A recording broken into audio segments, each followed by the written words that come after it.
Egypt, Nigeria, Morocco, as well as the Lions of Teranga have all sealed their places in the semi-finals of the 2025 Africa Cup of Nations in Morocco following their last 8 victories. Egypt, of course, they knocked out the defending champions Côte d'Ivoire 3-2 last night, with Nigeria outclassing Algeria in the other quarterfinal encounter.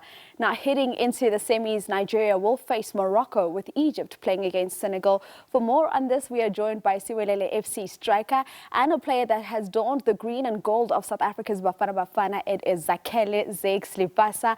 A very good morning to you. Thank you so much for joining us. Good morning to you, V. Now, before we get into talking football, of course, you're one of the faces that joined the SABC for this AFCON, bringing us the preview and review show daily. Yeah.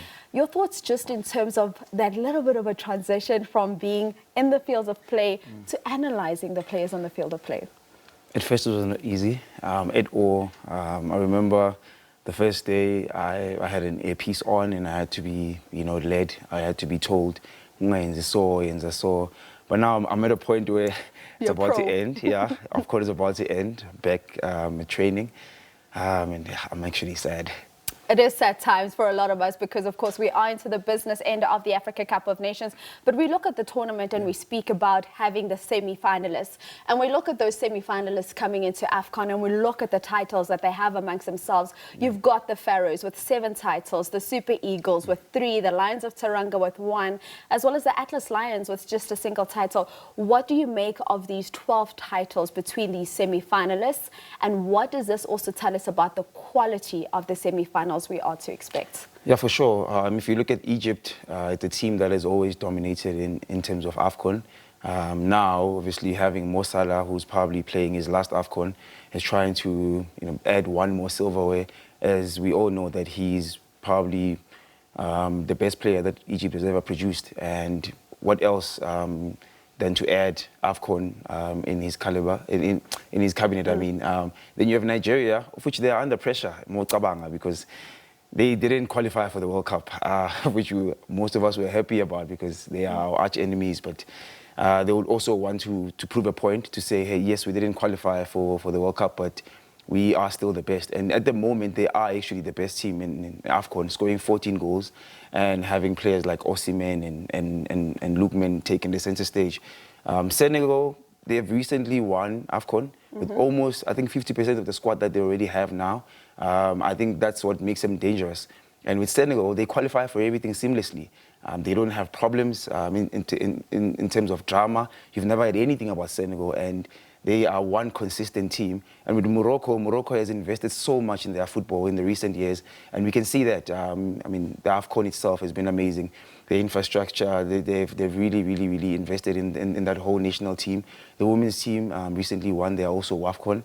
And now you have the national team as well. Under 17 was doing well, under 20 was doing well. Now it's up to the senior team to also try and win the AFCON because they're actually hosting it. So let's speak about that pressure of this Moroccan team in terms of trying to win an AFCON title. Can they do it? Everything's been perfectly poised for them. Yeah. Their home ground advantage, they've got some of the best players in the world. You look at a Hakimi, you look at an Akabi, you look at a Brahim Diaz. Yeah. Can they get it done? Yeah, for sure. But my question that I think we all have is that have they actually been challenged? Because if you look at their recent games, only the Cameroon game that you can say, okay, here it was a bit 50-50, but them having to face a team like Nigeria, it's going to be their biggest challenge. I mean, Nigeria is the best team in the tournament at the moment. And yes, you would say that Morocco is home and they've been doing well, but they've had a few VAR decisions that have went their way. And when they have to face Nigeria, my question is, who's going to stop Lookman and Osimhen? If you check that defense, they are doing well up front, but they've only scored 9 goals. And out of those 9 goals, I think Brahim having 5 goals of them. So if you're relying on one player compared to Nigeria that has Osimhen on 4 goals, Lookman on 3 goals, and having other people also involved. You have your Bassis that can also score. Yeah, and Iwobi as well has been impressive. Adams. I mean, come on now. I don't know. I don't see them. I think because they are hosts and VAR is on their side this tournament, but I don't see them getting past Nigeria that easy. Yeah. We're going to talk a little bit deeper in terms of that semi-final clash against Nigeria, but I want to touch as well on the top goal scorers. You've already mentioned Ibrahim Diaz. Of course, he's got 5 goals. Ignore that there. 5 goals. But for him as well, it's making history because for the first time, you have a Moroccan player that has scored in each and every single one of the games. You have an Ademola Lookman as well being able to find the back of the net. Let's talk to what you think of the top scorers in this edition of AFCON. I think what's interesting about these top scorers, even when the season started, in terms of their clubs, none of them have been doing well. Brahim has not been playing.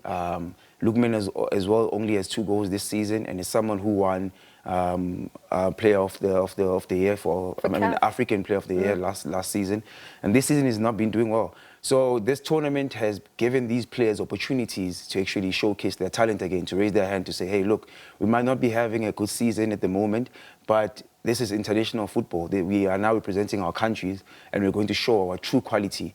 And I think that's why now we see Diaz on 5 goals, Lookman on 4 goals, and Osimhen on 4 goals as well. I think Salah as well added 1 yesterday. So it's going to be interesting. Now that it's semi-finals, of course, we would have wished that Bafana was going to be there. I think out of all those 4 teams, I would have loved to see our nation there to actually give us a true test of our abilities. You were there. You were there, 2023 Côte d'Ivoire with this Bafana Bafana team. Tell me what you think worked in that tournament, because I don't think going into Côte d'Ivoire, a lot of people gave Bafana a chance of coming back home with silverware. I think at that time, yes, the fact that no one believed in us worked in our favor, because we didn't have as much pressure like the recent group. No one looked at us. They just, it was like in a blink of an eye, we are now in the semi-finals. So the difference now is because they've brought in a lot of young players. There's a lot of changes that they've done in the team. If you check, a lot of players that have been playing the qualifiers now, some of them were left out. I think that played a role. So having new players in a tournament as big as this, and I mean, it's been a while since we've seen this tournament produce such quality in terms of international players. It's been an international players tournament in terms of players that are playing abroad. They are the ones who've been shining. And for Bafana, we only had 2 or 3 players. And with these teams that are in the semi-finals, if you check their team sheets, almost everyone plays in Europe or Saudi, and that has played a huge factor in this tournament, because it means that the level of this tournament has taken a step higher. And I think that's where we must look at ourselves as Bafana to say, okay, we might not have a lot of international players, but what do we do locally that we can be able to represent the country and be able to actually match the standard, especially going into the World Cup? So I think that's where the difference is at the moment. It will be interesting for Coach Hugo Bruce, of course, as well as his assistant coach, or Midnight Express, Harmon Mkhalele, in terms of how that approach is going to look. And of course, it's all been building up to the semi-finals. We've spoken about the semi-finalists. We've spoken about the titles they have amongst themselves. When you look at this top 4, expect a top 4, because you look at where they rank in the world and in the continent, and certainly all ranking within the top 10. Yeah, no, expected, especially for Morocco and Senegal.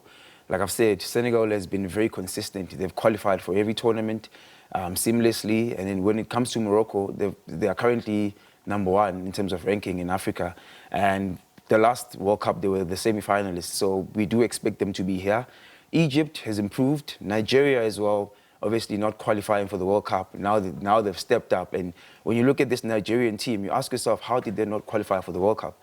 So it is expected, but like I said, I do wish that Bafana was there. It would have been nice to see Bafana, especially maybe if we were to replace Egypt, because they were in our group. So if you look at Egypt, take them out, put Bafana there, I think that would have been my expected top 4. But with this, I now expect the Senegal and Nigeria final. All right, you're expecting a West African? Yes. Versus North African final. Yes. That's very interesting, because those have always been the powerhouses that have had a lot of competition in African football. Let's zoom in a little bit closer in terms of Senegal coming up against Egypt. We look at the quarterfinal clashes. Firstly, speak to me about Senegal, what you thought of them in that quarterfinal clash coming up against Mali, who were 10 men down, Senegal only being able to score 1 goal. Was that the best performance we could see from the Lions of Teranga? Not really, but if you look at Mali, if you check Mali's stats, this is one team that has drawn almost every game. So it means defensively, Mali, they're very solid. And they've picked up 3 red cards, if I'm not mistaken. So they are a very defensive team, and it was going to be hard for them to break them down. And when you're watching the game, Mali approached the game as a team that wanted to frustrate Senegal. It's one of those things where if you know that one team is superior than you, you try and frustrate them by not allowing them to score. And the more the time goes without them scoring, they start panicking, they start putting themselves under pressure, then that's where you pounce. That was their approach. Unfortunately, they had a red card. Then Senegal scored, and because Senegal is so good, they were able to retain that 1-0 lead. So yeah, look, against Egypt, like I said, the reason why I'm vouching for the West Africans is because of their dominance in this tournament. The way they play, the style of play, they're aggressive, they are very compact when it comes to defending. Compared to Egypt, which I also don't think they've been really tested. We failed to do that ourselves. In Morocco as well, like we said, I don't think these teams have faced a real challenge. Opposition. Yes, compared to a Nigeria that's just flowing, a Senegal that's also just flowing, with Mane also leading that team, raising his hand as well. We know the quality of Sadio Mane. It's one player you cannot write off. So, and we see that repeat of Sadio Mane coming up against former Liverpool teammate Mo Salah, because we saw this in 2021 with the Lions of Teranga coming out victorious. Okay, so Senegal, Egypt, your winner? Senegal. Senegal winning that one. Nigeria, Morocco? Nigeria.